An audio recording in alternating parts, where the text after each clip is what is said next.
Speed নেটওয়ার্কের পক্ষ থেকে আমি শাবাত কবির সবাইকে শুভেচ্ছা জানাচ্ছি। আমরা মাইক্রোসফট অফিস নিয়ে কাজ করব। 2003 2007 দুটো ফরম্যাটে আমি দেখাবো। শুরু করা যাক। 2003 এবং 2007। 2003 থেকে শুরু করা যাক।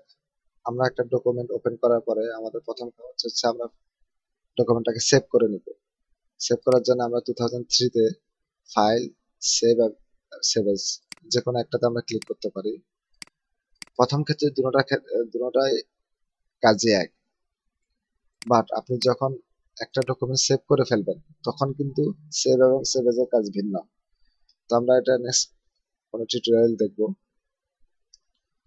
আমি সেভ করলে একটা উইন্ডো আসবে। এই উইন্ডোতে আপনাকে দুটো জিনিস মনে রাখতে হবে, দুটো জিনিস দিতে হবে। একটা হচ্ছে যে আপনি কোথায় সেভ করবেন, আর একটা হচ্ছে আপনি কি নামে সেভ করবেন। কোথায় সেভ করবেন আপনি জায়গাটা দেখিয়ে দিবেন, আর কি নামে সেভ করবেন। ধরুন আমি SPWDYNET আইটি নামে সেভ করছি। আপনার এটা হচ্ছে টাইটেল বারে আপনার SPWDYNET আইটিটা শো করতেছে। যে নামে সেভ করবেন সেটা টাইটেল বারে শো করবে। আমরা 2007 এ দেখি। 2007 এ এটা হচ্ছে স্টার্ট মেনুতে ক্লিক করি, সেভ। সরি, এটা আমার আগে সেভ করা আছে SPWDYNET 1 নামে। একই জিনিস আপনার সেভে ক্লিক করার পরে উইন্ডো আসবে। উইন্ডোতে আপনি কোথায় এবং কি নামে সেভ করবেন ওটা দিয়ে দিবেন। সেকেন্ড কাজ হচ্ছে আমাদেরকে পেজ সেটআপ করতে হবে। তো পেজ সেটআপের জন্য ফাইল, পেজ সেটআপ। এখানে পেজ সেটআপে আমরা দুটো জিনিসের কাজ আগে করব। একটা হচ্ছে মার্জিন, একটা হচ্ছে paper. Margin top, bottom, left, right, আমরা এই চারটার কাজ করব। টপ 1 ইঞ্চি, বটম 1 ইঞ্চি, লেফট 1.25, রাইট 1.25 ডিফল্ট ভাবে দেওয়া আছে। টপ 1 ইঞ্চি আমাদের বুঝতে হবে। টপ 1 ইঞ্চির অর্থ হচ্ছে উপর থেকে সে 1 ইঞ্চি জায়গা ছেড়ে দিয়েছে আপনার জন্য। এটা যদি একটা আপনার পৃষ্ঠা হয় তাহলে আপনার উপর থেকে 1 ইঞ্চি জায়গা ছেড়ে, পৃষ্ঠার উপর থেকে 1 ইঞ্চি জায়গা ছেড়ে সে লেখা শুরু করছে। এখানে প্রিভিউ দেখাচ্ছে। এখন আপনার লেখা যদি, আপনার ডকুমেন্ট যদি বড় হয় বা আপনার লেখা যদি বেশি হয়, তো আপনার এতটুকু জায়গা রাখার কোনো দরকার নাই। সেক্ষেত্রে আপনি এগুলোকে কমিয়ে নিতে পারেন। এটা কমিয়ে নেওয়ার অর্থ হচ্ছে যে আপনি লেখাটা আর একটু উপর থেকে শুরু হবে, আপনার এই লেখাটা একটু উপর থেকে শুরু হবে। এদিকে কমাই, লেফটে কমাই দিবেন। আপনার এখানে প্রিভিউ দেখাচ্ছে, আপনি চাইলে প্রিভিউতে দেখে দিতে পারেন। এটা যদি আপনার লেখা হয় তাহলে সে এখানে দেখাচ্ছে আপনার সেটিংটা কিরকম হবে।